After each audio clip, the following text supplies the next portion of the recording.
The people's choice. VP Chiwenga leads the way. Azvipere Moshe, panguva ino kuri kunzi VP Constantino Chiwenga is gaining popularity, but zviri kushamisa fandi zvokuti VP Constantino Chiwenga havazi kumbodhoneta kana kuuya vachipa maluxury fleet kune vanhu kana kuenda nemari vachinobhrebha vanhu. But kuri kunzi popularity ina general iri unwavering. Panguva ine popularity yageneral kungomira pastage akangotaura kungoti aiwa isusu ngatifambei negwara remusangano, motora vanhu vototanga kutomusapoti cheering up.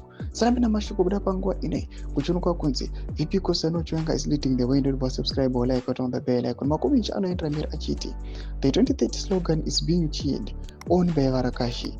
We have received cars and huge sums of money or people who are benefiting somehow. Whenever there is a 2030 rally, people only show up if there is something to be gained, like food, vouchers, or cash. But check this. Acting President, His Excellency Dr. Chiwenga is not paying anyone to hype him up.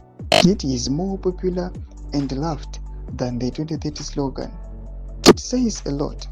People love his personality and integrity, and that's why they want him Mukanya is the next president. No fear, no money needed.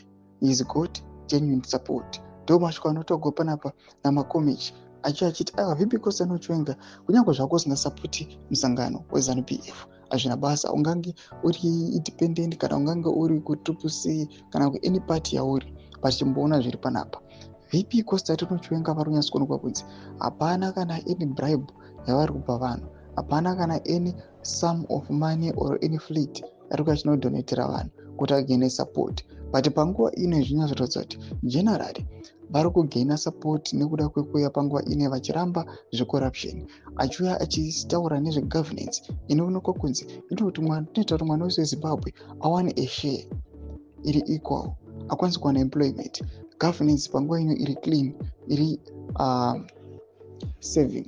Pinda comment section medu zvafungira enyi matodi pamusoro pechitiko ichi. Pinda comment section medu subscribe or like, chat on the bell icon.